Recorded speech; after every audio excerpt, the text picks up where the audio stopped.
when I open my chart template, it's going to be in the default key of C. So I'm going to want to change that to the key of the song that I'm charting.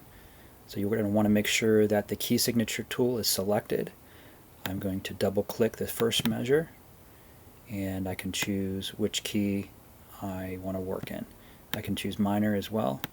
So let's say I'm doing the key of A major. I'm just going to select A major and say OK. To do a key change, what I want to do is make sure I have the key signature tool selected.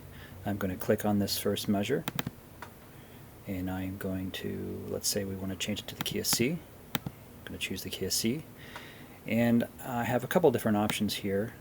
So I definitely want measure 1 to next key change, which I can choose that, or to the end of the piece, which in this case it won't matter either way because it's the only key in the whole song. But I'll just put through the end of the piece.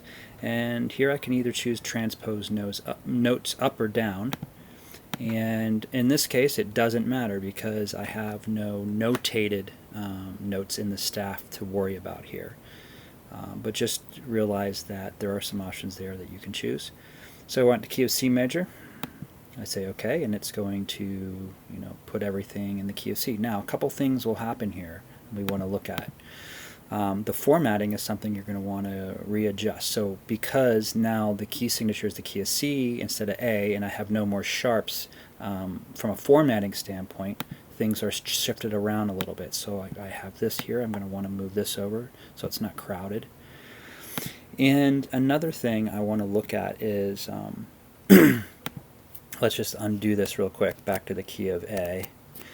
And here I have a interesting situation that does happen once in a while. So anybody that's changing the key of the chart, just make sure that something like this doesn't get overlooked. So what happens here is you can see that we have a D chord happening on beat 3 of the second measure of the verse, but it only happens during the second time through this repeat.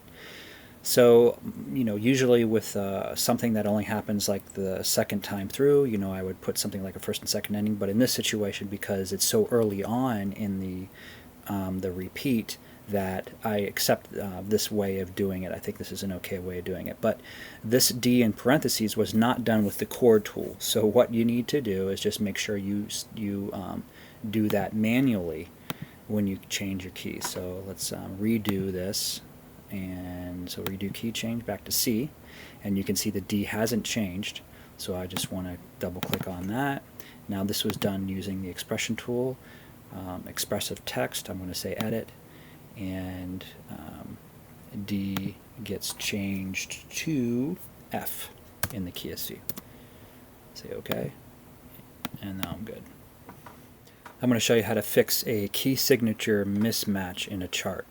So in this case, someone's obviously charted the song in the key of A, but they forgot to change the key signature in the beginning. So the key signature shows the key of C. So I want to change the key signature so it's in the key of A without changing any of the chords or notes. The way to do that is to have your key signature tool selected. I'm going to click on the first measure. I'm going to select the key of A, the correct key. And here I want to choose this option, hold notes to original pitches and harmonically. I'm going to say OK.